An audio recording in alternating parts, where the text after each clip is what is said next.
ദയമ ഇരിക്കുമ്പോൾ ദയമ പറയണമായിരുന്നു എനിക്ക് ആഗ്രഹം. ദയമ പറഞ്ഞിട്ട് പറയാമെന്നാണ് വിചാരിച്ചത്. But anyway, good morning to all. First of all, let me congratulate and thank the organizers of this Future Summit 2025. With all your permission, let me address my people here. Kudumbashree എന്ന് വന്ന എൻ്റെ എല്ലാ കുടുംബശ്രീ മെമ്പേഴ്സിനും എൻ്റെ ഒത്തിരി നന്ദിയുണ്ട്. എനിക്കറിയാം നിങ്ങളെല്ലാവരും ഇവിടെ ഉണ്ട്. സോ ഒരുപാട് സന്തോഷം, എസ്പെഷ്യലി എറണാകുളത്ത് വന്നിട്ട് നിങ്ങളെ കാണുക. Programme officer of farm livelihood join ചെയ്തിട്ട് 8 മാസമായി. സോ ഒത്തിരി കാര്യങ്ങൾ ചെയ്യാൻ പറ്റിയിട്ടുണ്ട്. ഇനിയും ചെയ്യണമെന്ന് ആഗ്രഹമുണ്ട്. ഡെഫിനറ്റ്ലി നമ്മൾ ഒത്തിരി കാര്യങ്ങൾ ചെയ്യും. നിങ്ങളുടെ എല്ലാവരുടെയും അനുവാദത്തോടു കൂടി നമ്മുടെ എല്ലാവർക്കും മനസ്സിലാകുന്നതിന് നമ്മുടെ കുറച്ച് ഫോറിൻ കാൻഡിഡേറ്റ്സ് ഉള്ളത് കൊണ്ട് കുറച്ച് കാര്യങ്ങൾ എനിക്കറിയാവുന്ന ഇംഗ്ലീഷിൽ ഞാൻ പറഞ്ഞോട്ടെ. എൻ്റെ okay. First of all, let me introduce myself. I am Dr. Shanavas, State Program Officer for Farm Livelihood, especially concentrated in agriculture livelihood developments. Actually, I came from ICAR, Indian Council of Agriculture Research, and I came to Kudumbashree before 8 months. So, with proud, I can say I am standing here representing the world's largest women gathering, 4.7 million. I don't think anywhere in this world there is a women gathering which is having this much of count, 4.7 million. And we do have several verticals, including gender. We know we have farm livelihood, we have microfinance, we have organization, we have agriculture, we have animal husbandry, we have gender, and we have everything that a woman needs. We took, actually before that, Kudumbashree Mission is 27 years old. From the past 25 years, we are empowering the women gathering, the women of Kerala, to their next level. We did almost everything for them. And I think from a household where there is no freedom to talk, to the parliament, we brought women. And it is coming under Ministry of Local Self-Government. And let me tell you one thing, like the behind scene of this, the inspiration that we received from such kind of people called Dayamma. Kudumbashree reached 27 years. In this 27 years, our women are now everywhere. Especially we have a gender equality. In Kudumbashree, you can't discriminate a woman. We will be standing and the woman will be standing where the men stand. So that was the one thing that attracted me to join Kudumbashree from my central service. So above all, I am representing agriculture. So we had almost 40,000 acres of cultivation.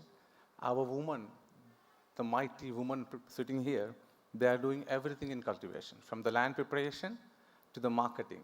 I will tell you one proud moment is that, can you imagine a 55-year-old woman having 5th standard qualification, is flying drone and getting paid for 750 rupees per acre? We are doing that also. So under the Namo Drone Didi program, we have 49 women pilots. Actually, Kudumbashree came for State Poverty Eradication Mission in 1998. Then it converted into State Kudumbashree Mission. Now Kudumbashree Mission is everywhere. Any government project that should be implemented in the ground level, they are coming to Kudumbashree, and we are participating and we are attaching to all the government departments. As in agriculture, I joined before 9 months. We started a number of programs, starting like cultivation in different aspects. And actually in the morning, Prasad sir was telling a lot of things about we are getting land area is reducing and we have to feed more. Kudumbashree is going to implement one program which is called smart farming. That is, the tagline will be more from less. That is making more from less land. So we are doing such kind of innovations in agriculture. With this word, I thank everyone for inviting me here. And I'm just eagerly waiting for my Dayamma speech. I want to hear from her mouth. And I thank everyone.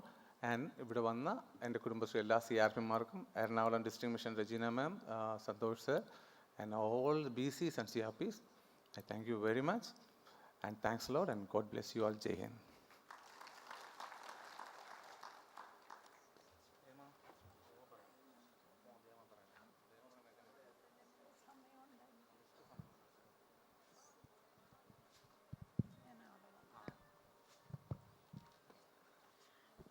Thank you doctor Shanavas. ഒരുപാട് സ്നേഹത്തോടെ നമുക്കിനി സ്വാഗതം ചെയ്യാം ദയാമേ. Welcome.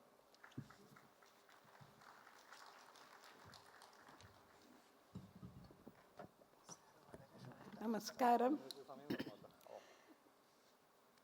കൃഷിയെപ്പറ്റി സംസാരിക്കുമ്പോൾ ഇങ്ങനെയുള്ള ഒരു കൃത്രിമ ലോകത്തിരിക്കാതെ I would have preferred somewhere in the open air, close to nature. It's very strange. എനിക്ക് കൃഷി ജന്മനെ എൻ്റെ ബ്ലഡിലുണ്ടായിരിക്കണം. അങ്ങനെയുള്ള കുടുംബത്തിലാണ് ഞാൻ വളർന്നു വന്നത്. പക്ഷേ ഒരുപാട് സ്ഥലമുണ്ട്, ഒത്തിരി വിളകളുണ്ട്, കുറേ ഇടത്ത് പണിക്കാരുണ്ട്, ഇതൊക്കെ ഉണ്ടെന്നല്ലാതെ അന്ന് കൃഷിയെപ്പറ്റി ഞാൻ അധികം ശ്രദ്ധിച്ചില്ല. പക്ഷേ എൻ്റെ പപ്പ ഒരു കൂട്ടം ചെയ്യുമായിരുന്നു. ഞങ്ങളെ എല്ലാവരെയും വിളിച്ച് ലൈനായിട്ട് നിർത്തിയിട്ട് വെണ്ട, നേന്ത്രവാഴ, ഇങ്ങനെ, ഇത് ജോയിയുടെ, ഇത് മേഴ്സിയുടെ. അവിടെയാണ് ഞാൻ എൻ്റെ കൃഷിപ്പാടം തുടങ്ങിയത്. പഠിപ്പിച്ചതൊന്നുമല്ല, ഞാൻ ഓരോ ദിവസവും പോയി ആ ചെടിയെ ശ്രദ്ധിച്ച് അതിൻ്റെ വളർച്ച, അതിൻ്റെ ഭാവമാറ്റം, ഓരോ പൂവുണ്ടാകുന്ന, ഇലയുണ്ടാകുന്ന, ഇല ഉണങ്ങുന്ന, ഇതെല്ലാം നോട്ട് ചെയ്യുമായിരുന്നു. That was all. പക്ഷെ ഞാൻ കൃഷിയെ കൂടുതൽ ശ്രദ്ധിച്ചത് ഈ മധ്യപ്രദേശിൽ ഇവരോടൊത്ത് ജീവിക്കുമ്പോഴാണ്.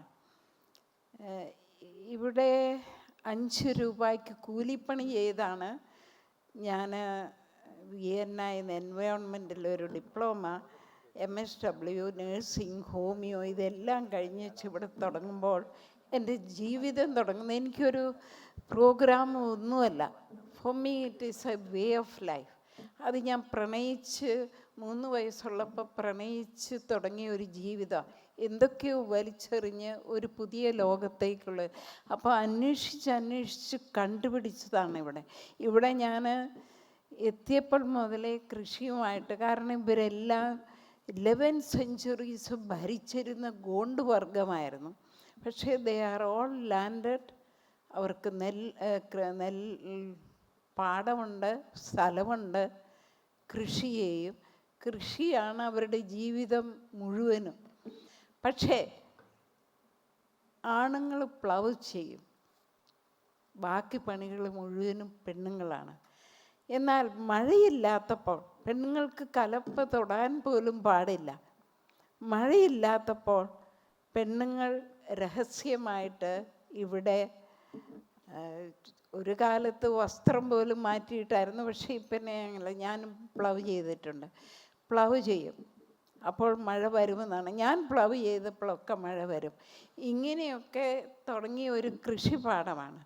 പക്ഷെ ശരിക്ക് 95-ൽ എൻ്റെ പപ്പ മരിച്ചു കഴിഞ്ഞപ്പോൾ എനിക്ക് വീട്ടിൽ നിന്ന് കുറേ പൈസ കിട്ടി. ഞാൻ 17-ാം വയസ്സിൽ വീട് വിട്ടതാണ്. വീട്ടിൽ നിന്ന് ഒരു പൈസ എടുക്കാതെയാണ് ഞാൻ ജീവിക്കുകയായിരുന്നു.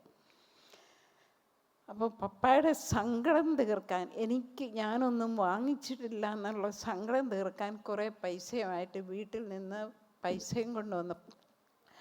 ആദ്യം മടിയായിരുന്നെങ്കിലും പൈസ മേടിച്ചു. അന്ന് ഞാൻ തീരുമാനിച്ചു, ഞാൻ ഇവരുടെ കൂടെ അന്ന് 17 വർഷം ജീവിച്ചു. 19-20 കിലോമീറ്റർ നടന്ന് എല്ലാ സാധനങ്ങളും തലയിൽ വെച്ച്, അത് കഴിഞ്ഞ് കുതിരപ്പുറത്ത്, ഇങ്ങനെ അവരെ പോലെ ജീവിച്ചു. പക്ഷേ I didn't become a farmer. ഞാനൊരു കൂലിപ്പണിക്കാരിയായെങ്കിലും I didn't know what is to be a farmer. അപ്പോൾ ഞാൻ ഓർത്തു, വേഷം ഭാഷയൊക്കെ ആയെങ്കിലും ഇനിയൊരു കൃഷിക്കാരിയാകാം. അപ്പോൾ സ്ഥലം മേടിച്ച് ഒരു വാതിൽ പോലും ഇല്ലാതെ ഒരു ഷെഡ് പോലെ ഉണ്ടാക്കി അവിടെയാണ് എൻ്റെ കൃഷി ജീവിതം ആരംഭിക്കുന്നത്. ഞാൻ സ്ഥലം വാങ്ങിച്ചപ്പോൾ പലരും പറഞ്ഞു, ഇത്രയും പൈസ മുടക്കി എന്തിനാ ഈ വെറും കല്ലും മണ്ണ് പോലും ഇല്ലാത്ത ഒരു സ്ഥലം വാങ്ങിച്ച, ആർക്കും വേണ്ടാത്തത്. For me it was a challenge. I want to change that land also. ഒരു വാശിയായിരുന്നു എനിക്ക്. വാട്ടർ ഡിവൈനിങ് അല്പം അറിയാം. ഇവിടെ ടെസ്റ്റ് ചെയ്ത് നോക്കിയപ്പോൾ ഒരിടത്ത് വെള്ളം കണ്ടു. വെള്ളം കുഴി കുഴിച്ച് കിണറുണ്ടാക്കി പിന്നെ ഒരു സപ്പോർട്ടിന് വേണ്ടിയിട്ട് വേറെ പലരെയും വിളിച്ചത് കാണിച്ചപ്പോൾ that was the best support. But there is only for domestic purpose.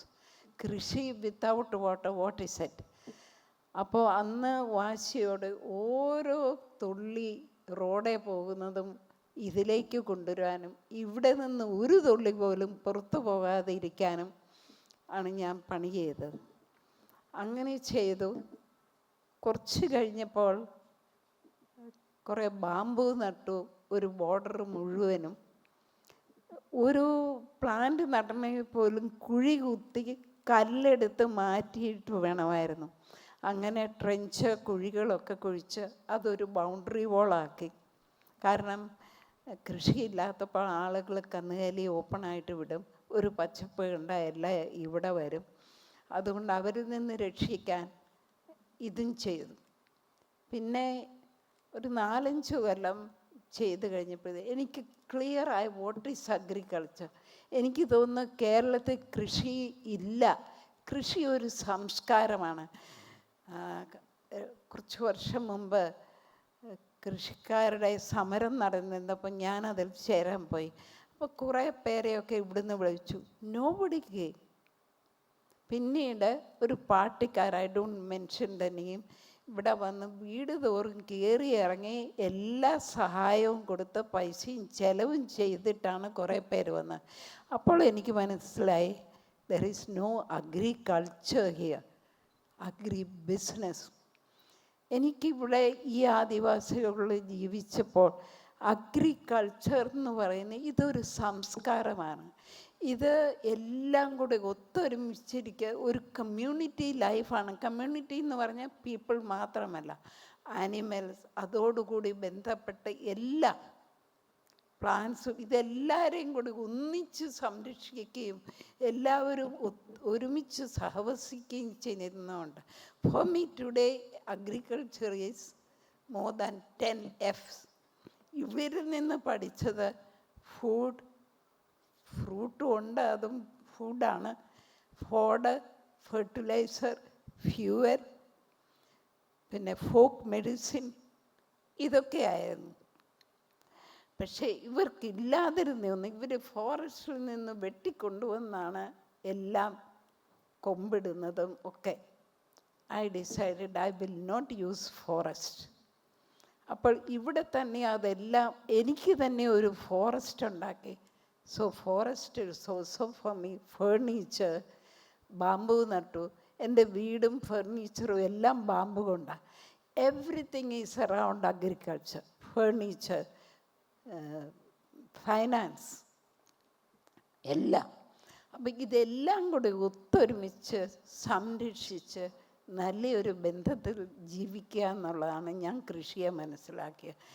There is a lot, അത് പറഞ്ഞാലൊന്നും തീരുകയില്ല. അതുകൊണ്ട് ഇവിടുത്തെ ആളുകൾക്ക് ഒരു സാധനത്തെ നശിപ്പിക്കുകയൊന്നും എളുപ്പമല്ല. എല്ലാം reused. We don't waste anything. Fuel, ഇവിടെ തൊമര നടും, അത് വെട്ടി അതിൽ നിന്ന് എടുക്കാനുള്ള, നമ്മൾക്ക് കഴിക്കാനുള്ള എടുക്കും, the rest give to animals. അതും കഴിഞ്ഞ് മിച്ചമുള്ളത് ഫ്യൂവൽ, അതും കഴിഞ്ഞ് മിച്ചമുള്ളത് give back to the soil. So there is a big relationship. ഞാൻ ഇങ്ങനെയാണ് കൃഷിയെ കാണുന്നത്. ഇത് അനുഭവിച്ചു കഴിഞ്ഞപ്പോൾ I felt it's really wonderful. ഇന്ന് ഞാൻ ആഗ്രഹിക്കുന്നത് ഒരു കൂട്ടം കൂടെ പറയാനാണ്. ആരെങ്കിലും കേട്ടിട്ടുണ്ടോ കണ്ടിട്ടുണ്ടോ എന്നറിയില്ല. അമീഷ്.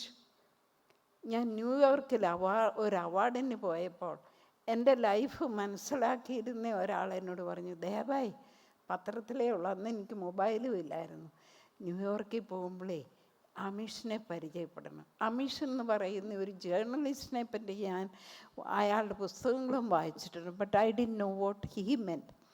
അവരോട് പറഞ്ഞു, എനിക്ക് സൈറ്റ് സീയിങ്ങും ഷോപ്പിങ്ങും ഒന്നും വേണ്ട, I want to live with Amish. ഞാൻ അവിടെ പോയി ഒരു 2 ദിവസം താമസിച്ചു. അവിടെ എഴുതി വെച്ചിട്ടുണ്ട്, don't force us to change. If you have anything to learn from us, learn. അവർ പ്രകൃതിയെ ഒരു വിധത്തിലും ദ്രോഹിക്കാതെയാണ്. No car, no electronics, no electricity, വെളിച്ചത്തിനും എനർജിക്കുമൊക്കെ ദ യൂസ് ഗ്യാസ്. പക്ഷേ പ്രകൃതിയെ ദ്രോഹിച്ചുള്ള ഇലക്ട്രിസിറ്റി അവർ ഉപയോഗിക്കുന്നില്ല. എല്ലാം അവർ തന്നെ കൃഷി ചെയ്ത് വിൽക്കാൻ കൊണ്ടുവന്ന കുതിരവണ്ടിയിലാണ്, നോ കാർ. അപ്പം നല്ലൊരു പ്രകൃതിയോടൊത്ത ജീവിതം. അവരുടെ education 8 years of life to live their life. അവരുടേതായ syllabus, they learn everything in 8 years. അതും കഴിഞ്ഞ് ഞാൻ അന്വേഷിച്ചു, ഇത് ഫോഴ്സ്ഡ് ആണോ? If they want to go away from that group they can. Yes, they can, but hardly anybody goes. They are happy with that life. So I think നമ്മൾ ജീവിക്കാൻ, പ്രകൃതിയെ ദ്രോഹിക്കാതെ പ്രകൃതിയോടൊത്ത് ജീവിക്കാൻ പഠിക്കുകയും അത് ആസ്വദിക്കുകയും ചെയ്യുന്ന വലിയവർ. ഇന്നെനിക്ക് എൻ്റെ കൃഷി തോട്ടം ഒരിക്കൽ കേരളത്തിൽ നിന്ന് വന്ന ഒരാൾ കണ്ടപ്പം പറഞ്ഞു, അയ്യോ ഇത് കേരളത്തിലായിരുന്നു വലിയ അവാർഡ് കിട്ടിയ. Mine is small small plants. എൻ്റെ കൃഷി എന്ന് പറഞ്ഞാൽ traditional farming, whatever they had earlier. അതുപോലെ തന്നെ ഇന്നതെല്ലാം നശിച്ചുകൊണ്ട്, mainly millets, and that was very good for their food. ഇന്നത് നശിച്ചുകൊണ്ടിരിക്കുകയാണ്. ഈ മോഡേൺ അഗ്രികൾച്ചറും ഇതെല്ലാം വന്നപ്പം ബോർവെൽസ് ഇതെല്ലാം ഉണ്ട്. എൻ്റെ പാടത്ത് ഞാൻ പറഞ്ഞല്ലോ വെള്ളമില്ലായിരുന്നു. 5 കൊല്ലം കഴിഞ്ഞ് നോക്കിയപ്പോൾ ധാരാളം ഉറവാണ്. ഇന്നെനിക്ക് കുളവും ഉറവയുള്ള കിണറും എല്ലാം ഉണ്ട്. പക്ഷേ പതുക്കെ പതുക്കെ മറ്റുള്ളവരുടെ ബോർവെല്ല് കൊണ്ട് വെള്ളം കുറഞ്ഞും പലപ്പോഴും ഇല്ലാതെയായിരിക്കുന്നു. Still I hang on to that my pond and ഒരു കിണറും ഒരു ഹാൻഡ് പമ്പ്, ദാറ്റ്സ് ഓൾ.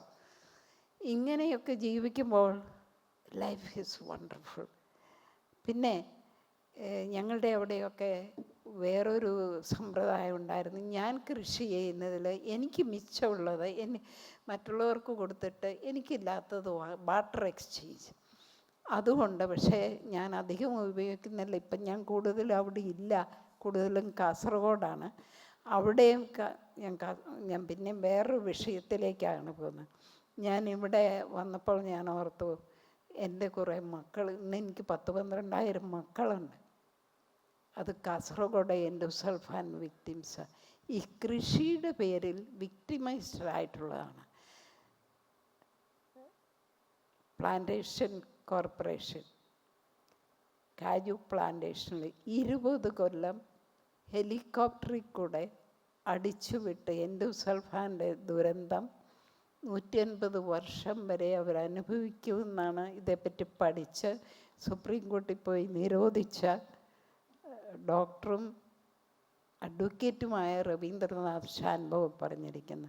കുട്ടികൾ ജനിച്ചുകൊണ്ടിരിക്കുന്നു, നിരോധിച്ചിട്ടുണ്ട്.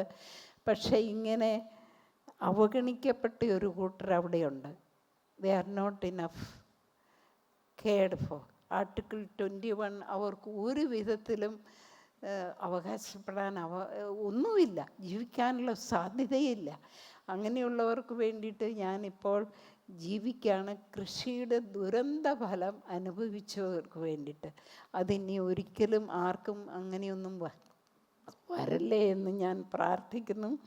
പിന്നെ ഈ കൃഷിയുടെ നല്ല അനുഭവങ്ങൾ കൂടുതലും ആളുകളും അനുഭവിക്കണമെന്ന് എനിക്കുന്നുണ്ട്.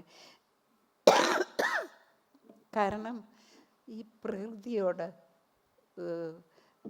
വൃക്ഷങ്ങളോട്, ചെടിയോട് എനിക്കറിയാം, എൻ്റെ അനുഭവത്തിലുണ്ട്. മരങ്ങളും ഈ ചെടികളും ഈ ആനിമൽസും നമ്മൾ പറയുന്നത് പോലും കേൾക്കും. ഒരിക്കലും ഒരു പെരുമ്പാമ്പെൻ്റെ കോഴിക്കോട്ടേക്ക് കയറി ഒച്ചയിട്ട് ചെന്നപ്പോൾ 2 കോഴിയെ തൂക്കിയിട്ടിരിക്കുന്നു. ചോടുന്നോ ചോടുന്നവരെ 3 പ്രാവശ്യം പറഞ്ഞപ്പോൾ ഓരോ കോഴിയും താഴെയിട്ട് അവൻ പോയി, എന്നെ കണ്ടില്ല. അതുപോലെ ഒരു പപ്പായ നിറയെ ആൺപൂക്കൾ. ഐ സെഡ് तेरे इतने दिन पाला है, यही दिया है, एक फल नहीं दे सकते. ഇപ്പോൾ അതിൽ ഉരുണ്ട ഫലമല്ല, നീണ്ട ഒരു ഫലവും കായ്ച്ചു നിൽക്കുന്നു. കൃഷി എന്ന് പറയുന്നത് എനിക്ക് തോന്നുന്നത് ഒരു വലിയ ശക്തിയും കൂടെയാണ് എൻ്റെ അനുഭവത്തിൽ പറഞ്ഞിട്ട്. Because we can transform earth, energy എല്ലാം, ആൻഡ് നല്ല ബന്ധങ്ങൾ പൊരുത്തുക, അതാണ് പ്രധാനം. അത് വെച്ചുകൊണ്ട് നമ്മൾ കൃഷി ചെയ്ത് അതിൻ്റെ ആനന്ദം എല്ലാവരും അനുഭവിക്കട്ടെ എന്ന് ആശംസിച്ചുകൊണ്ട് ഞാൻ നിർത്തുന്നു. എൻ്റെ മക്കളെ ഇവിടെ കൊണ്ടുവരാൻ സാധിക്കാത്തതിൽ സങ്കടമുണ്ട്. ഇനി നമ്മളോട് സംസാരിക്കുന്നത് കൃഷി അത്തരത്തിൽ തൻ്റെ ജീവിത സംസ്കാരത്തിൻ്റെ തന്നെ, തൻ്റെ ജീവിത പരിസരത്തിൻ്റെ തന്നെ ഭാഗമായ 35 വർഷത്തിന് മേലായി പൈനാപ്പിൾ കൃഷി നടത്തുന്ന ഒരു കർഷക ഹൃദയമുള്ള ശ്രീ ബേബി ജോൺ. സ്വാഗതം സർ.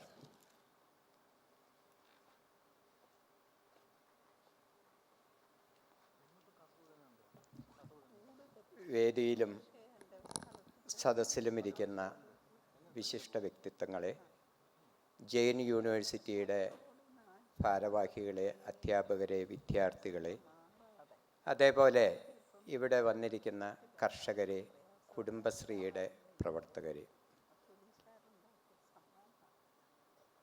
ഭാവി നമ്മുടെ ബഹുമാന്യനായ കൃഷിമന്ത്രി സൂചിപ്പിച്ചതുപോലെ ഭക്ഷണത്തെയോ കൃഷിയെയോ ഒഴിവാക്കിക്കൊണ്ട് ഒരു ഭാവിയെപ്പറ്റി നമുക്ക് ചിന്തിക്കാനാകില്ല.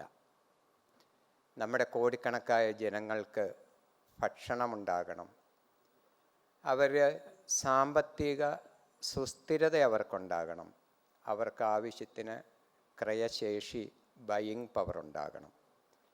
അപ്പോൾ ഭാവിയിലേക്ക് നമ്മൾ നോക്കുമ്പോൾ കൃഷിയിൽ എന്താണ് വേണ്ടത്, കൃഷി ഇന്ന് അഭിമുഖീകരിക്കുന്ന വെല്ലുവിളികൾ എന്തൊക്കെയാണ്, അതിനെന്തായിരിക്കും പരിഹാരം, അങ്ങനെ ഒരു ചിന്തയാണ് ഇന്ന് ജെയിൻ യൂണിവേഴ്സിറ്റി ഇവിടെ മുന്നോട്ട് വയ്ക്കുന്നത് എന്ന് ഞാൻ മനസ്സിലാക്കുന്നു. കഴിഞ്ഞ 35-ലേറെ വർഷമായി കാർഷിക വരുമാനം കൊണ്ട് മാത്രം ജീവിക്കുന്ന കർഷകരോടൊപ്പവും അതിലെ തൊഴിലാളികളോടൊപ്പവും മുഖ്യമായും കഴിഞ്ഞുകൂടുന്ന ഒരു വ്യക്തി എന്ന നിലയിൽ എനിക്ക് തോന്നിയിട്ടുള്ള ചില കാര്യങ്ങൾ ഇവിടെ പങ്കുവയ്ക്കാൻ ഞാൻ ആഗ്രഹിക്കുക. ഒന്ന്, ഇന്ന് കേരളത്തിലെ ഭാവിയുള്ള കൃഷി അല്ലെങ്കിൽ ഇന്ന് ജീവനുള്ള കൃഷികളിലൊന്ന് പൈനാപ്പിളാണ്. എനിക്ക് പല കൃഷികളുമുണ്ട്. അതിൽ മുഖ്യമായും ഈ കഴിഞ്ഞ 35 വർഷത്തിലേറെ ചെയ്തു വന്നത് പൈനാപ്പിൾ കൃഷിയാണ്. അപ്പോൾ അതുകൊണ്ട് അതിൻ്റെ വെളിച്ചത്തിൽ നിന്നുകൊണ്ട് ഇന്നത്തെ നമ്മുടെ സാഹചര്യവും ഭാവിയിലോട്ട് കർഷകരെന്താണ് ആഗ്രഹിക്കുന്നത്, അല്ലെങ്കിൽ ഭാവിയിൽ നമുക്കിതെങ്ങനെ മുൻപോട്ട് കൊണ്ടുപോകാൻ പറ്റും എന്നുള്ളതിനെപ്പറ്റി ചില ചിന്തകൾ നിങ്ങളുമായിട്ട് പങ്കുവയ്ക്കാൻ ആഗ്രഹിക്കുന്നു. മാറ്റം സാധ്യമാകണമെങ്കിൽ പോളിസി ഡിസിഷൻ എടുക്കുന്ന ആളുകൾ അതനുസരിച്ച് മാറി ചിന്തിക്കാൻ തയ്യാറാകണം. ഞാനിത് പറയാൻ കാരണം, ഇന്നല്ല ഇതിനു മുമ്പ് അടുത്ത നാളുകളിൽ 2 മീറ്റിങ്ങുകളിൽ പങ്കെടുക്കാനിടയായി. അതിൽ ഒരു മീറ്റിങ്ങിലെ ഉദ്ഘാടകൻ, മുഖ്യപ്രാസംഗികൻ, ഒരു മുൻ മന്ത്രി, വളരെ അറിവുണ്ട് എന്ന് നമ്മൾ ധരിച്ചിരിക്കുന്ന വ്യക്തിത്വം അവിടെ വന്ന് 1 മണിക്കൂറിലേറെ പ്രസംഗിച്ചു. ഈ പ്രസംഗമൊന്നും നമ്മൾ നിലവിൽ ഫേസ് ചെയ്യുന്ന ഒരു വിഷയത്തിനുമുള്ള പരിഹാരത്തെപ്പറ്റി അദ്ദേഹം പറഞ്ഞില്ല. മറിച്ച് നമ്മൾ സ്ഥിരം പറയാറുള്ള പോലെ താത്വിക അവലോകനം മാത്രം. അത് കേട്ട് കൈയടിക്കാനും ആവേശം കൊള്ളാനുമുള്ള ഏതാനും ആളുകളും. അതേപോലെ ഇവിടെ ഇരിക്കുന്ന എൻ്റെ സുഹൃത്ത് നോബിളും ഞാനും കൂടി ഇൻ്റലക്ച്വൽ പ്രോപ്പർട്ടി റൈറ്റ്സിൻ്റെ ഒരു മീറ്റിംഗ് കൊച്ചിൻ യൂണിവേഴ്സിറ്റി സംഘടിപ്പിച്ചതാണ്. അവിടെ പങ്കെടുത്തപ്പോൾ ഇത് വലിയ ജനപ്രതിനിധിയല്ല, പക്ഷേ പഞ്ചായത്ത് പ്രസിഡൻ്റാണ്. പഞ്ചായത്ത് പ്രസിഡന്റ് വന്യമൃഗശല്യത്തിന് പറഞ്ഞ പരിഹാരം, അതിപ്പോൾ നമുക്ക് ചെയ്യാവുന്ന കാര്യം വനത്തിൻ്റെ അതിർത്തിയിലെല്ലാം കുറുന്തോട്ടി നടാം. കുറുന്തോട്ടിക്ക് കോട്ടയ്ക്കൽ ആര്യവൈദ്യശാലയിൽ വലിയ ഡിമാൻഡാണ്. ഞാൻ പറഞ്ഞത്, വിഷനില്ലാത്ത ആളുകൾ നമ്മളെ നയിക്കുമ്പോൾ നമുക്ക് മാറ്റം, ഭാവിയിലോട്ട് വിജയകരമായിട്ട് മുന്നോട്ട് പോവുക അത്ര എളുപ്പമല്ല എന്ന് സൂചിപ്പിക്കാൻ വേണ്ടിയിട്ടാണ്. ഇന്ന് കേരളത്തിൽ ഏകദേശം 60,000 ഏക്കർ സ്ഥലത്ത് പൈനാപ്പിൾ കൃഷി നടക്കുന്നുണ്ട്. ആ കൃഷിയിലൂടെ ഏകദേശം 6 ലക്ഷം ടൺ പൈനാപ്പിൾ നമ്മൾ ഉൽപ്പാദിപ്പിക്കുന്നു. അതിലൂടെ 2000 കോടിയുടെ വരുമാനം കേരളത്തിന് പുറത്ത് നിന്നും കേരളത്തിനകത്തേക്ക് വരുന്നു. കേരളത്തിൻ്റെ ഒരു സ്വഭാവം നമുക്കറിയാം. നമ്മൾ പൊതുവെ ഉപഭോക്തൃ സംസ്ഥാനമാണ്. നമുക്ക് വേണ്ട പഴങ്ങളും പച്ചക്കറികളുമെല്ലാം നമ്മൾ പണം കൊടുത്ത് കേരളത്തിന് പുറമേ നിന്ന് കൊണ്ടുവന്ന് ഇവിടെ ഉപയോഗിക്കുന്നവരാണ്. അപ്പോഴാണ് നമ്മൾ കേരളത്തിന് പുറത്തോട്ട് കയറ്റി അയക്കാൻ കഴിയുന്ന ഓരോ വർഷവും 10% സ്വീകാര്യത കൂടിക്കൊണ്ടിരിക്കുന്ന ഒരു ക്രോപ്പായ പൈനാപ്പിൾ നമ്മൾ ഉൽപ്പാദിപ്പിച്ച് കേരളത്തിന് പുറത്തേക്ക് കയറ്റി അയച്ച് നമ്മൾ കേരളത്തിലേക്ക് വരുമാനം കൊണ്ടുവരിക. നിലവിൽ നമ്മുടെ ഈ പൈനാപ്പിൾ കൃഷിയും ഇവിടെ സൂചിപ്പിച്ചിരിക്കുന്ന മിക്കവാറും പ്രശ്നങ്ങൾ ഫേസ് ചെയ്യുന്നുണ്ട്. ഇന്ന് തന്നെ നടക്കുന്ന സെഷനുകളിൽ കാലാവസ്ഥാ വ്യതിയാനം കൊണ്ടുള്ളത്, മാർക്കറ്റിങ്ങിൽ, ഇതിലെല്ലാമുള്ള വിഷയങ്ങളെപ്പറ്റിയുള്ള നിരവധിയായ ചർച്ചകൾ നടക്കും. നമ്മളിന്ന് ഫേസ് ചെയ്യുന്ന പ്രധാന ഒരു വിഷയം 2040 എത്തും എന്ന് വിചാരിച്ചിരുന്ന ചൂടിലേക്ക് 2024 നമ്മൾ എത്തിക്കഴിഞ്ഞു. ഞാനൊക്കെ ഓർക്കുന്നുണ്ട്, ആദ്യകാലത്ത് കൃഷി ചെയ്യുമ്പോൾ ഒരു 35 ഡിഗ്രി സെൻറ്റിഗ്രേഡിനപ്പുറം ചൂട് ഉയരുന്നത് വളരെ അത്ഭുതത്തോടെയാണ് നോക്കിക്കൊണ്ടിരുന്നത്. അക്കാലത്ത് ഏറ്റവും കൂടിയ ചൂട് രേഖപ്പെടുത്തുന്നത് പത്രത്തിലൊക്കെ വായിക്കുന്ന അറിവേ ഉള്ളൂ. പുനലൂർ പോലെയുള്ള സ്ഥലങ്ങളിൽ ചുരുക്കം ചില സമയത്ത് 35 ഡിഗ്രിയിലധികം പോയി 40 ഡിഗ്രിയുടെ മുകളിലൊക്കെ ചൂട് കയറുന്നത് വായിച്ചിട്ടുണ്ട്. ഇന്ന് ഡിസംബറിൽ പോലും പല ദിവസങ്ങളിലും 35 ഡിഗ്രിയിലധികം ചൂട് ആയിരിക്കുന്നു. അപ്പോൾ നമ്മൾ ഈ കാലാവസ്ഥാ വ്യതിയാനത്തെ എങ്ങനെ ചെറുക്കും? അതിനെ റെസിസ്റ്റ് ചെയ്യാൻ പറ്റിയ സാങ്കേതികവിദ്യ, പുതിയ വിത്തിനങ്ങൾ, അല്ലെങ്കിൽ അതിനെ മാനേജ് ചെയ്യാൻ പറ്റിയ കാര്യങ്ങൾ നമ്മൾ കണ്ടുപിടിച്ചേ പറ്റൂ, നമ്മൾ ഉപയോഗിച്ചേ പറ്റൂ. അതേപോലെ ഒരു വലിയ വിഷയമാണ്, നമ്മളിന്ന് കൃഷിക്കാവശ്യമായ ഇൻപുട്ടുകൾ നമുക്ക് സമയാസമയങ്ങളിൽ ലഭിക്കുന്നില്ല. പല സമയത്തും വളരെയേറെ പണം മുടക്കി, ഒരേക്കറിന് ഏകദേശം 4 ലക്ഷം രൂപ മുടക്ക് വരും പൈനാപ്പിൾ കൃഷി ചെയ്യാൻ. അത് ചെറിയ അളവിൽ ചെയ്യുക പ്രായോഗികമല്ല. കാരണം നമ്മളൊരു മാർക്കറ്റിംഗ് ലോട്ട് നമുക്ക് ഒരേ സമയം കൊടുക്കാൻ പറ്റണം. അതായത് 10 ടണ്ണിൻ്റെയോ 20 ടണ്ണിൻ്റെയോ ലോട്ട് പ്രൊഡ്യൂസ് ചെയ്താൽ മാത്രമേ അത് നമുക്ക് ലാഭകരമായിട്ട് വിൽക്കാൻ പറ്റൂ. അപ്പോൾ ലാർജ് ഏരിയയിൽ കൃഷി ചെയ്യണം. നമ്മുടെ സംസ്ഥാനത്ത് മന്ത്രി ഇവിടെ സൂചിപ്പിച്ചതുപോലെ മണ്ണിൽ പണിയെടുക്കുന്ന ആളുകളില്ലാത്തത് കൊണ്ട് അന്യ സംസ്ഥാനത്തുനിന്ന് വരുന്ന തൊഴിലാളികളാണ് പൈനാപ്പിൾ തോട്ടങ്ങളിൽ പണിയെടുക്കുന്നത്. അവരെ നമ്മൾ ആ തോട്ടങ്ങളിൽ താമസിപ്പിച്ച് പണിയെടുപ്പിക്കണമെങ്കിലും ചെറിയ ഏരിയ പോരാ, കൂടുതൽ ഏരിയ വേണം. അപ്പോൾ ഈ സ്ഥലങ്ങളിലെല്ലാം സമയാസമയങ്ങളിൽ നമുക്ക് കൃഷിക്ക് ആവശ്യമുള്ള ഇൻപുട്ടുകൾ, രാസവളം ഉൾപ്പെടെയുള്ള കാര്യങ്ങൾ ലഭിച്ചില്ല എങ്കിൽ കൃഷി പരാജയപ്പെടും. മറ്റൊരു വലിയ കാര്യം, നമ്മൾ വളരെയേറെ അഭിമാനത്തോടെ പറയുന്ന ഭൂപരിഷ്കരണ നിയമം സത്യത്തിൽ ഇന്ന് നമ്മുടെ സമൂഹത്തിന് ഗുണം ചെയ്തോ ദോഷം ചെയ്തോ എന്ന് സീരിയസ് ആയിട്ട് ആലോചിക്കണം. കൃഷിഭൂമികളെല്ലാം തുണ്ടുതുണ്ടായി മാറിപ്പോയി. തുണ്ടുതുണ്ടായി മാറിയതിന് നമുക്ക് കോപ്പറേറ്റീവ്സ് ഉണ്ടാക്കാം എന്നൊരു പരിഹാരം കൊണ്ടൊന്നും കാര്യമില്ല. പ്രൊഫഷണൽ മാനേജ്മെൻ്റ് ഉള്ള വ്യക്തികൾ അവർ കൃഷി മാനേജ് ചെയ്താൽ മാത്രമേ കൃഷി, ഇനിയിപ്പോൾ അഗ്രി ബിസിനസ് എന്നതിന് പേര് കൊടുത്താൽ പോലും ഫലപ്രദമായി വിജയകരമായി മുൻപോട്ട് പോകത്തുള്ളൂ. അതേപോലെ വളരെ തെറ്റിദ്ധരിപ്പിക്കപ്പെടുന്ന ചില ആശയങ്ങൾ, ഓർഗാനിക് ഫാമിംഗ് കൊണ്ട് നമുക്ക് നമ്മുടെ പ്രശ്നങ്ങളെല്ലാം പരിഹരിക്കാൻ പറ്റും എന്നുള്ള ഒരു ഉട്ടോപ്യൻ ഐഡിയ എങ്ങനെയോ നമ്മുടെ തലയിൽ കയറിക്കൂടിയിട്ടുണ്ട്, അല്ലെങ്കിൽ കുറേ പേരെങ്കിലും കുത്തിവെക്കാൻ ശ്രമിക്കുന്നുണ്ട്. നമ്മൾ നമ്മുടെ തൊട്ടടുത്ത രാജ്യമായ ശ്രീലങ്കയുടെ കാര്യം ആലോചിക്കുക. ശ്രീലങ്കയുടെ കയ്യിൽ വളം വാങ്ങാൻ പണമില്ലാതെ വന്നപ്പോൾ ഒരു ദിവസം ശ്രീലങ്കൻ പ്രസിഡൻറ്റിന് തോന്നി അതിന് എളുപ്പം ശ്രീലങ്ക മൊത്തം ഓർഗാനിക് രാജ്യമായിട്ടങ്ങ് പ്രഖ്യാപിക്കാം. അപ്പോൾ ധാരാളം ടൂറിസ്റ്റുകൾ വരും. അപ്പോൾ നമ്മുടെ ഉൽപ്പന്നത്തിന് പ്രീമിയം വില കിട്ടും. അപ്പോൾ നമുക്ക് പണം കിട്ടും. ആ പണം കൊടുത്ത് ഇന്ധനം വാങ്ങാം. പക്ഷെ എന്താ സംഭവിച്ചതെന്ന് ഇവിടെ ഇരിക്കുന്ന എല്ലാവർക്കും അറിയാം. ആ രാജ്യത്ത് കലാപമുണ്ടായി. ഭക്ഷണം കിട്ടാതെ വന്നാൽ രാജ്യത്തിൻ്റെ സുരക്ഷ പിന്നെ നോക്കണ്ട. മനുഷ്യൻ്റെ ഏറ്റവും ബേസിക് നീഡ്, രാവിലെ മന്ത്രി പറഞ്ഞ ഒരു പോയിൻ്റ് അതാ, നമുക്ക് വിശപ്പ് അന്നേരത്തേക്ക് മാത്രമേ മാറൂ. ഒരു നേരം ഭക്ഷണം കിട്ടിയതുകൊണ്ട് നമ്മുടെ വിശപ്പ് മാറില്ല. അപ്പം ഭക്ഷ്യ സുരക്ഷ ഉണ്ടാകണമെങ്കിൽ ഇത്തരം ഉട്ടോപ്യൻ ഐഡിയാസ് നമ്മൾ ഉപേക്ഷിക്കണം. ഈ അടുത്ത കാലങ്ങളിൽ സർക്കാർ യൂറിയയ്ക്ക് ധാരാളമായിട്ട് സബ്സിഡി കൊടുക്കുന്നത് കൊണ്ടാണ് എന്ന് ഞാൻ കരുതുന്നു നാനോ ഫെർട്ടിലൈസേഴ്സ്, നാനോ യൂറിയ 1/2 ലിറ്ററിൻ്റെ ഒരു ബോട്ടിലുണ്ടെങ്കിൽ 1 ചാക്ക് യൂറിയയ്ക്ക് തുല്യമാണ്. നിങ്ങളിത് ഉപയോഗിച്ചാൽ മതി. പക്ഷേ അത് ഉപയോഗിക്കുന്നതിന് കുറച്ച് പ്രീ കണ്ടീഷൻസ് പറഞ്ഞിട്ടുണ്ട്. അതായത് നിങ്ങൾ നോർമലി ചെയ്യുന്ന കാര്യങ്ങളെല്ലാം ചെയ്തിട്ട് ഇതിങ്ങടെ അങ്ങ് പ്രയോഗിച്ചു. അവസാനത്തെ ടോപ്പ് ഡ്രസ്സിങ് നിങ്ങൾ ഒഴിവാക്ക്. എങ്ങനെയുണ്ട് ബുദ്ധി? അപ്പോൾ 1 ചാക്ക് യൂറിയയ്ക്ക് 1 കിലോയ്ക്ക് ഏതാണ്ട് ഞാൻ മനസ്സിലാക്കുന്ന 30 രൂപയ്ക്ക് എടുത്ത് സർക്കാരിന് സബ്സിഡി കൊടുക്കണം.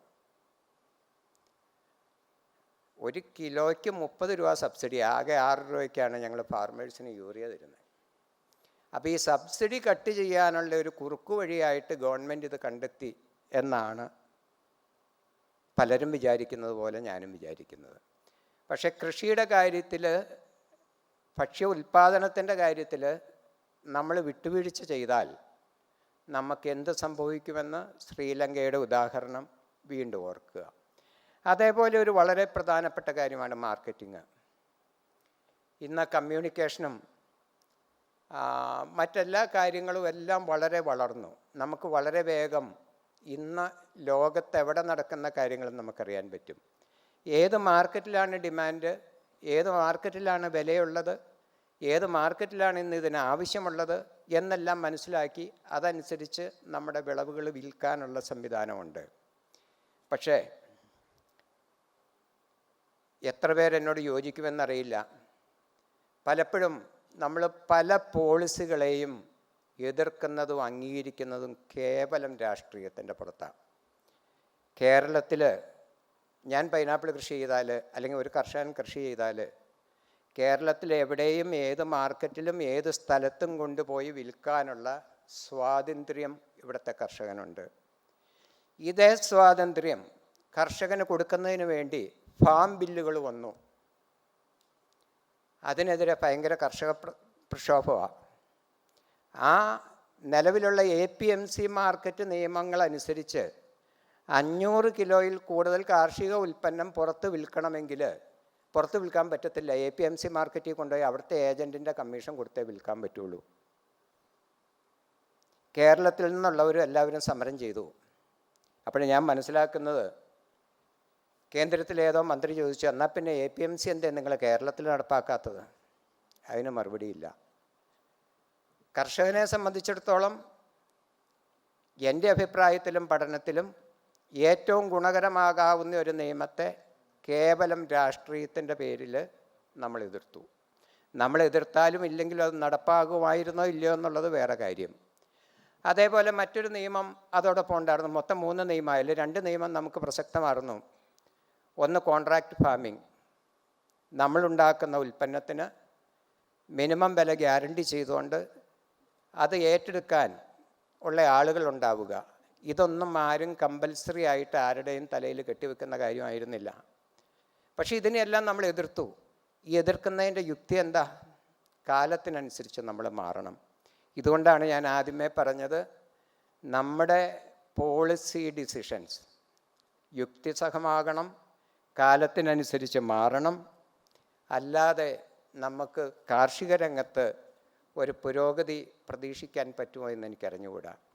ഒരു കാലത്ത് ഞങ്ങളുടെ സംഘടന ചെയ്യുന്ന ഒരു ആക്ടിവിറ്റിയെ പറ്റി പറയാൻ കൂടി ഞാൻ ആഗ്രഹിക്കുകയാണ്. ഞങ്ങൾക്ക് പൈനാപ്പിൾ വിൽക്കാനുണ്ടെന്ന് വിചാരിക്കുക. കുറേ കച്ചവടക്കാരുണ്ട്. ഏതെങ്കിലും കച്ചവടക്കാരനോട് ചോദിക്കുകയാണ്, ഇന്ന് എന്നാ വില? അത് കുഴപ്പമില്ല, അല്ലെങ്കിൽ ഇന്ന് ഇച്ചിരി മോശമാണ്. കൃത്യമായൊരു വില കർഷകന്, കച്ചവടക്കാരൻ്റെ കയ്യിൽ നിന്ന് കിട്ടാനൊരു മാർഗവും ഇല്ലായിരുന്നു. കച്ചവടക്കാരൻ ആണ് കാർഷിക ഉൽപ്പന്നത്തിൻ്റെ വില നിശ്ചയിക്കുക. വളത്തിൻ്റെ വില വളം കമ്പനിക്കാരൻ നിശ്ചയിക്കും, കൂലി തൊഴിലാളി നിശ്ചയിക്കും, ഇന്ധനത്തിൻ്റെ വില ഇന്ധന കമ്പനികൾ നിശ്ചയിക്കും, അല്ലെങ്കിൽ വാഹനം വാങ്ങിച്ചാൽ വാഹനത്തിൻ്റെ വില ആ കമ്പനി നിശ്ചയിക്കും. പക്ഷേ കർഷകൻ ഉൽപ്പാദിപ്പിക്കുന്ന സാധനത്തിൻ്റെ വില ആരാ നിശ്ചയിക്കുക? എന്നോട് നേരിട്ട് പറഞ്ഞിട്ടുള്ള കച്ചവടക്കാരുണ്ട്, അത് കച്ചവടക്കാരൻ നിശ്ചയിക്കും. ആ സംസ്കാരത്തിനൊരു മാറ്റം വരുത്താൻ ഇന്ന് പൈനാപ്പിൾ സെക്ടറിലായിരിക്കും ഒരു പക്ഷേ ഇന്ത്യയിൽ ആകെ കർഷകർ വില പബ്ലിഷ് ചെയ്യുന്നൊരു സംവിധാനം നിലവിലുള്ളൂ. ആ വിലയാണ് ഇന്ന് ഇന്ത്യയിലെമ്പാടും പൈനാപ്പിളിൻ്റെ കാര്യത്തിലെങ്കിലും up to a certain extent, അത് ഞാൻ പ്രത്യേകം പറയും, ഒരു പരിധി വരെയെങ്കിലും അംഗീകരിക്കപ്പെടുന്നത്. അതുകൊണ്ട് എനിക്ക് പറയാനുള്ളത്, നമ്മൾ പുതിയ ടെക്നോളജികൾ സ്വീകരിക്കുക, അതോടൊപ്പം കർഷകർ യുക്തിസഹമായ രീതിയിൽ ഒന്നിക്കണം. കർഷകരുടെ കാര്യങ്ങൾക്ക് ഒന്നിച്ചു നിൽക്കാൻ കർഷകർ തയ്യാറാകണം. എല്ലാ കാര്യങ്ങളും സർക്കാർ ചെയ്തു തരും, അല്ലെങ്കിൽ മറ്റ് ഏജൻസികൾ ചെയ്തു തരും എന്ന് വിചാരിച്ചിരുന്നുവെങ്കിൽ ഇന്ന് കേരളത്തിൽ നിലനിൽക്കുന്ന ഈ പൈനാപ്പിൾ മേഖല ഒരിക്കലും ഈ സ്റ്റേജിലെത്തുമായിരുന്നില്ല. പൈനാപ്പിൾ മേഖല ഈ സ്റ്റേജിലെത്തിയെങ്കിൽ അതിൽ ഡെഡിക്കേറ്റഡ് ആയിട്ടുള്ള 100 കണക്കിന് കർഷകർ ഒന്നിച്ചു നിന്ന് അവരുടെ കോമൺ ഗുഡിന് വേണ്ടി അവർ ഒന്നിച്ചു നിന്നതുകൊണ്ടാണ്, ആ പ്രവൃത്തി കൊണ്ടാണ് ഈ ഒരു മേഖല ഇന്ന് കേരളത്തിൽ സർവൈവ് ചെയ്യുന്നത്. ഇതിനിടയ്ക്ക് വന്ന നിരവധിയായ പ്രശ്നങ്ങൾ, നോട്ട് നിരോധനം, കോവിഡ്, അതേപോലെയുള്ള നിരവധിയായ കടുത്ത വരൾച്ചകൾ, വെള്ളപ്പൊക്കം, ഇതിനെയെല്ലാം അതിജീവിച്ച് ഈ ഒരു കൃഷിക്ക് മുൻപോട്ട് പോകാൻ കഴിയുന്നുണ്ടെങ്കിൽ പുതിയ ടെക്നോളജികൾ സ്വീകരിക്കാൻ, സാധ്യമായത്ര സ്വീകരിക്കാൻ കർഷകർക്ക് കഴിഞ്ഞിട്ടുണ്ട്. ഇനി നമുക്ക് വേണ്ടത്, ഇതിൻ്റെ ചെലവുകൾ ചുരുങ്ങണമെങ്കിൽ നമ്മൾ പ്രിസിഷൻ ഫാമിങ്ങിലോട്ട് വരണം.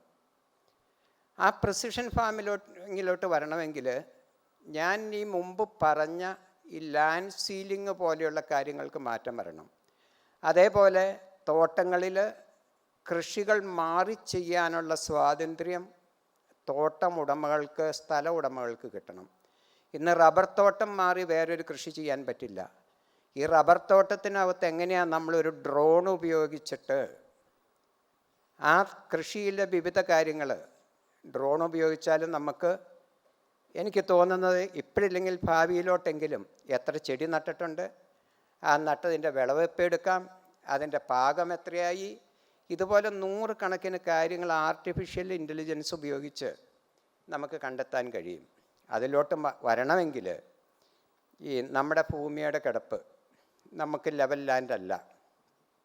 ഈ ഭൂമിയിൽ ഫലപ്രദമായിട്ട് ഡ്രോൺ പോലെയുള്ള ആധുനിക സാങ്കേതിക വിദ്യകൾ ഉപയോഗിക്കണമെങ്കിൽ, അല്ലെങ്കിൽ ഒരു സ്റ്റേഷൻ സ്ഥാപിച്ചിട്ട് അതിൽ നിന്ന് അവിടുത്തെ പെസ്റ്റ് ആൻഡ് ഡിസീസ് മാനേജ്മെൻറ്റും ഫെർട്ടിലൈസർ മാനേജ്മെൻറ്റും അല്ലെങ്കിൽ മറ്റ് ഇൻപുട്ടുകളും ജലസേചനവും ഒക്കെ എങ്ങനെ ആകണമെന്ന് നിശ്ചയിക്കണമെങ്കിൽ അതിനനുയോജ്യമായ ഭൂപ്രകൃതിയുള്ള സ്ഥലമായിരിക്കണം.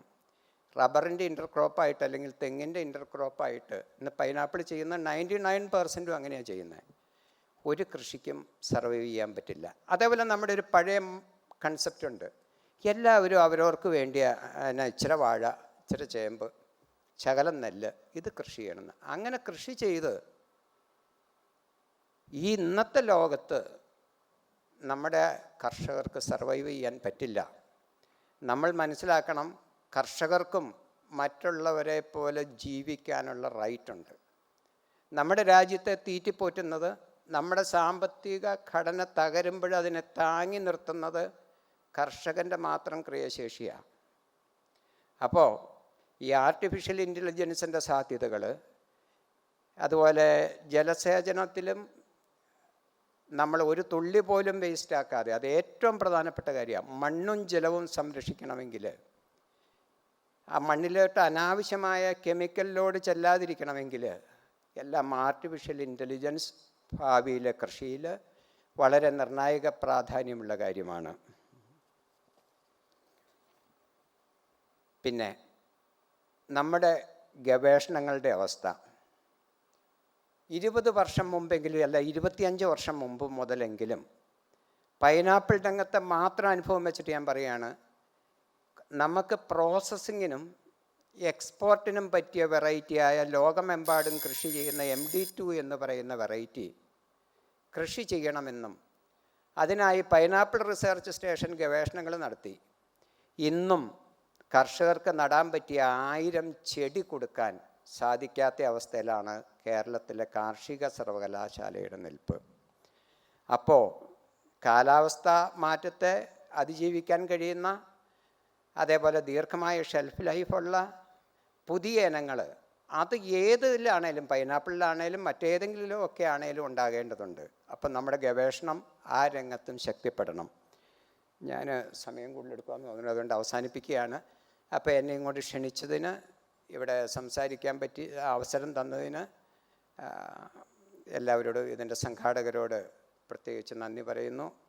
പ്രത്യേകിച്ച് ദയാബായിയെ പോലെയുള്ളൊരു മഹത് വ്യക്തിത്വത്തിൻ്റെ ഒപ്പം ഒരു മീറ്റിങ്ങിൽ പങ്കെടുക്കാൻ കഴിയുക എന്ന് പറയുന്നത് വലിയ അഭിമാനമായി കരുതുന്നു, സന്തോഷമായി കരുതുന്നു. നന്ദി, നമസ്കാരം.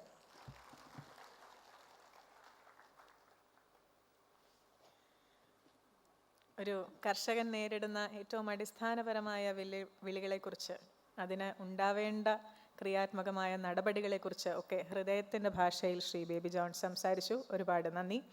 നമുക്ക് സമയക്കുറവുണ്ട് എന്നിരിക്കലും ഈ 3 പേർ വേദിയിലിരിക്കെ, അതും ഇത്രയും ഗംഭീരമായ ഒരു ഓഡിയൻസും നമുക്കുണ്ട്. ഒരുപാട് പേർ ഈ 3 പേരെയും കാണാനും സംസാരിക്കാനുമായി എത്തിയിട്ടുണ്ടെന്നും അറിയാം. അതുകൊണ്ട് 1 അല്ലെങ്കിൽ മാക്സിമം 2 ചോദ്യങ്ങൾ എടുക്കണമെന്ന് തന്നെയാണ് നമ്മുടെ ആഗ്രഹം. സമയക്കുറവുണ്ട്, അതുകൊണ്ട് please keep your questions brief if possible. And can we have volunteers move around quickly and pass the microphone. ചോദ്യം ആർക്കെങ്കിലും ചോദിക്കാനുണ്ടെങ്കിൽ ഒന്ന് എഴുന്നേറ്റ് നിൽക്കണം, കൈ പൊക്കണം. വേദിയിൽ നിന്ന് നിങ്ങൾ അത്ര ദൃശ്യമല്ല ഓരോരുത്തരും, അതുകൊണ്ട് please rise and raise your hands. Move up if you can. ആരെങ്കിലും ഉണ്ടോ? നമ്മുടെ കുടുംബശ്രീയിൽ നിന്നുള്ള ഒരുപാട് സഹോദരിമാർ ഇവിടെ എത്തിച്ചേർന്നിട്ടുണ്ടെന്ന് സാർ പറഞ്ഞു. മുഖങ്ങൾ കാണുന്നില്ലെങ്കിലും എല്ലാവർക്കും ഒരുപാട് സ്നേഹം, എല്ലാവരോടും ഒരുപാട് സന്തോഷം. Yes, we have a question there.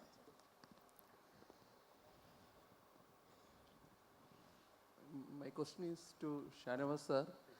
Sir, Baby John sir said we are still facing difficulty in processing, food processing. Yeah. Can Kudumbashree take initiative in this regard? Because Kudumbashree has a lot of network and resources are there. And if you are planning means we can, it's a good initiative for the government as well, because we can give jobs to many. And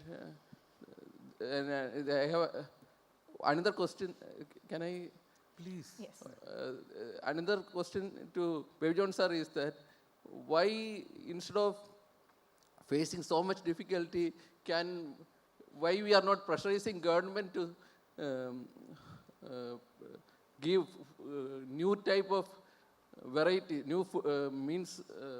new pineapple varieties and all to the farmers, even after we are having a good agriculture university. Okay, I will answer first, sir. Sir, can I? ഒന്നാമത്തെ കാര്യം കുടുംബശ്രീയുമായി ബന്ധപ്പെട്ടാണ്. Kudumbashree food processing യൂണിറ്റിൽ ഇപ്പം ഞാൻ വന്നപ്പോൾ ഞാൻ food സെക്ടറിൽ like food പ്രോസസ്സിങ്ങിൽ ഓൾമോസ്റ്റ് 15 years വർക്ക് ചെയ്തിട്ടുണ്ടായിരുന്നു. സോ ഞാൻ ഇവിടെ വന്നപ്പോൾ തന്നെ പ്ലാൻ ചെയ്തതും ചെയ്യാൻ പോകുന്നതും നെക്സ്റ്റ് ലെവൽ വരാൻ പോകുന്നതും ഫുഡ് പ്രോസസ്സിംഗ് തന്നെയായിരിക്കും. സോ അഗ്രികൾച്ചറിൽ എന്നെ സംബന്ധിച്ചിടത്തോളം കമ്മിങ് ഫ്രം അഗ്രികൾച്ചർ യൂണിവേഴ്സിറ്റിയിൽ നിന്ന് സെൻറ്ററിൽ നിന്ന് വന്നതുകൊണ്ട് നമ്മൾ ഓൾമോസ്റ്റ് അത് ചെയ്തിട്ടുണ്ട്. നെക്സ്റ്റ് അടുത്ത വർഷം മുതൽ കുടുംബശ്രീ വ്യാവസായിക അടിസ്ഥാനത്തിൽ ലൈക്ക് ബിസിനസ് മോഡൽ തന്നെയായിരിക്കും ഫുഡ് പ്രോസസ്സിങ്ങിൽ ഇൻവോൾവ് ചെയ്യാൻ പോകുന്നത്. നമുക്ക് 10,000-കണക്കിന് യൂണിറ്റുകളുണ്ട്, അതെല്ലാം കൂടെ ചാനലൈസ് ചെയ്ത് ഒന്നാക്കിയിട്ട്. ഇപ്പോൾ എനിക്ക് വന്നപ്പോൾ മനസ്സിലായ ഒരു പ്രശ്നം, നമുക്ക് കുടുംബശ്രീ ടെക്നോളജിക്കൽ ബാക്കപ്പിൻ്റെ ഒരു പ്രശ്നം ഉണ്ടായിരുന്നു. അത് സംബന്ധിച്ച് തന്നെയാണ്. ബിക്കോസ് നമുക്ക് നമ്മുടെ സ്ത്രീകൾ അല്ലെങ്കിൽ നമ്മുടെ അമ്മമാർ അവർക്ക് അറിയുന്ന സംവിധാനങ്ങളിൽ ചെയ്ത് കൊണ്ടുവന്ന യൂണിറ്റുകളുണ്ടായിരിക്കും. നമ്മൾ മൈക്രോ ഫൈനാൻസ് കൊടുത്തെങ്കിലും നെക്സ്റ്റ് ലെവലിലേക്ക് പോകണമെങ്കിൽ ഒരു ടെക്നോളജിയുടെ അഭാവം ഉണ്ടായിരുന്നു. അത് ഈ മാർച്ച് 31 കൂടി തന്നെ ആ ടെക്നോളജിക്കൽ ഇഷ്യൂ പരിഹരിച്ചിട്ട് ഓരോ കുടുംബശ്രീ അമ്മമാരും ചെയ്യുന്ന പ്രോഡക്ട്സിൽ ഒരു നാഷണൽ ഇൻസ്റ്റിറ്റ്യൂട്ടിൻ്റെ ടെക്നോളജിക്കൽ ബാക്കപ്പ് ഉണ്ടാവും. Nutrient evaluation will be they. Next year onwards, next FY financial year onwards കുടുംബശ്രീയുടെ പ്രോഡക്റ്റ് നിങ്ങൾ ഈ പറഞ്ഞ രീതിയിൽ തന്നെ ഉറപ്പായിട്ടുണ്ടാവും. അതിനുള്ള പെർമിഷനും അതിനുള്ള കാര്യങ്ങളൊക്കെ ഓൾറെഡി എടുത്തിട്ടുണ്ട്. So that's my promise. Next years from Kudumbashree എൻ്റെ ഇവിടെ ഇരിക്കുന്ന എല്ലാ അമ്മമാർക്കും കേരളം മുതൽ 14 ജില്ലകളിലെ ഫുഡ് പ്രോസസ്സിങ്ങിൻ്റെ സെലക്ടഡ് പ്രോസസ്സിംഗ് യൂണിറ്റ്സിലേക്ക് ടെക്നോളജിക്കൽ ഇൻ്റർവെൻഷൻസ് ഉണ്ടാവും, പ്രോഡക്ട്സ് ഗ്ലോബലി പോകും. That's my promise. Thank U.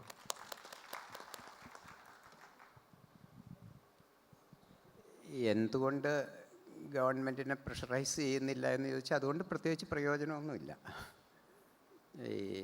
But അത് ചോദിച്ചത് നന്നായി. നമ്മുടെ ജെയിൻ യൂണിവേഴ്സിറ്റി ആയിട്ട് കൊളാബറേറ്റ് ചെയ്തുകൊണ്ട് നമ്മുടെ ടോം സാറ് ഒരു പ്രൊജക്റ്റ് കൊണ്ടുവരുന്നുണ്ട്. MD2 അത് പ്രൊഡ്യൂസ് ചെയ്യാനും ആ കൃഷി വികസിപ്പിക്കാനുമായിട്ട് ജെയിൻ യൂണിവേഴ്സിറ്റി കർഷകരോടൊപ്പം ചേർന്നിട്ടുണ്ട്. ടോം സാറിന് പ്രത്യേകം ഈ സാഹചര്യത്തിൽ ജെയിൻ യൂണിവേഴ്സിറ്റിക്ക് പ്രത്യേകം നന്ദി പറയുന്നു.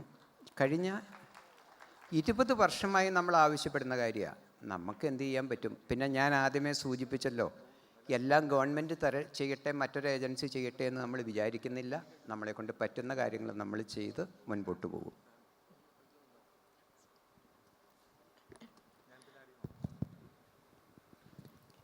Hello, I have A question. ഞാൻ ജോൺ സാറിനോടാണ് എനിക്ക് ക്വസ്റ്റ്യൻ ഉള്ളത്.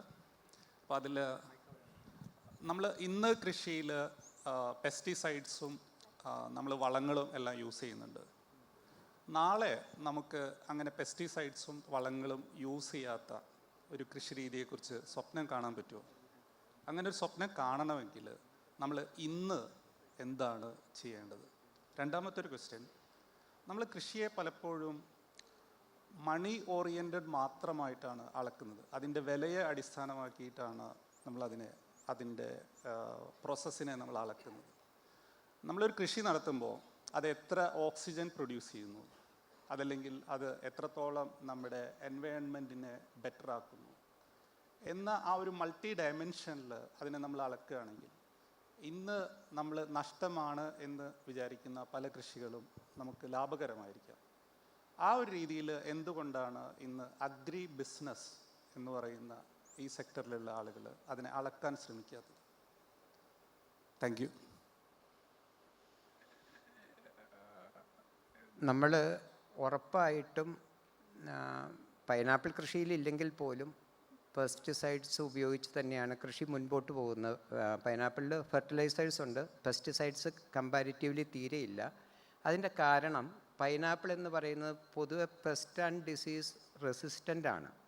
പൈനാപ്പിളിന് ലോകത്ത് എവിടെ കൃഷി ചെയ്താലും ആകെ ബാധിക്കുന്നത് മീലി ബഗുകൾ, വേരിൽ നീരൂറ്റി കുടിക്കുന്ന മീലി ബഗുകളുടെ ചെറിയ തോതിലുള്ള ആക്രമണമാണ്.